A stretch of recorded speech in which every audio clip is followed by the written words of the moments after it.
Hi అండి, ఎలా ఉన్నారు? ఏం చేస్తున్నారు? నేనైతే బాగున్నానండి. మీరు కూడా బాగున్నారని అనుకుంటున్నాను. మా పాప అయితే ఇవాళ బాలామృతం పిండితో ఏదైనా చేసి పెట్టమ్మా అంటే ఇలా బాలామృతం పిండితో దోశలు చేస్తున్నానండి. ఒక బాలామృతం పిండి ఉంటే చాలు. ఇందులో అదర్స్ ఏం కలపాల్సిన అవసరం లేదు, వేరే పిండి కలపాల్సిన అవసరం కూడా లేదు.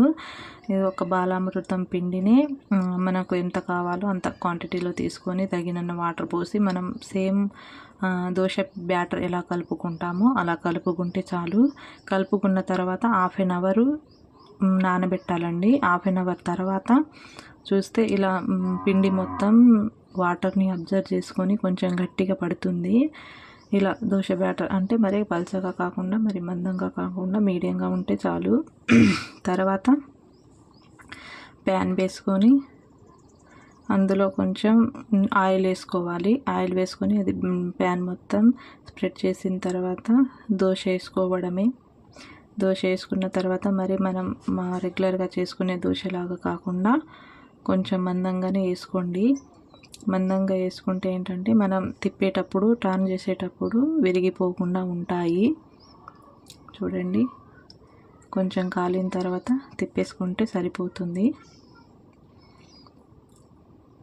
తిప్పేసుకున్న తర్వాత రెండు వైపులు కూడా మంచిగా కాలాలండి. చూసారా ఎట్లా కాలిందో అట్లా కాలాలి. కాలిన తర్వాత టర్న్ చేసుకొని తీసేసి పక్కన పెట్టుకోవాలి. ఇంకో దోశ వేసి కూడా చూపిస్తున్నాను చూడండి. ముందుగా ఆయిల్ వేసి అది దోశ బ్యాటర్ పెనం మీద మొత్తం స్ప్రెడ్ చేసిన తర్వాత బ్యాటర్ మనం దోశ వేసుకోవాలి, పిండి వేసుకోవాలి.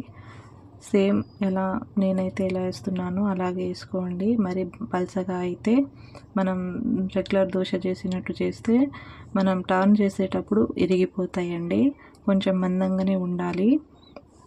ఎడ్జులకు కూడా కొంచెం పల్చగా అంటే ఇలా స్ప్రెడ్ అయినప్పుడు చూడండి పల్చగా అవుతున్నాయి కదా, అలా పల్చగా అయినప్పుడు వాటి మీద కూడా కొంచెం పిండి వేయండి.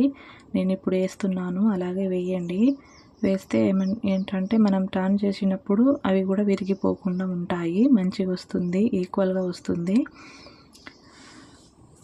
బాగుంటుంది. దీన్ని మనం చట్నీతో మనం ఇంట్లో చేసిన చట్నీతో అయినా లేకపోతే మనం వేసుకుంటాం కదా మ్యాంగి పికోల్, అవి ఆ చట్నీతో అయినా తినవచ్చు.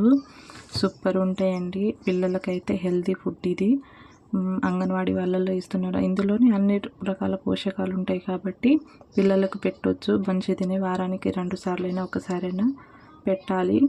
ఇందులో అన్ని రకాల విటమిన్స్, ప్రోటీన్స్లు ఉంటాయి కాబట్టి పిల్లలకి పెడితే మంచిదండి. ఇలా చట్నీ పెట్టేసుకోవడమే పక్కకి. తర్వాత ఇక ఇలా చట్నీతో తినండి. మా పాప అయితే అసలు 2-3 తినేసిందండి. ఎంత బాగున్నాయో అని అంటుంది. నచ్చితే లైక్ చేసి షేర్ చేయండి.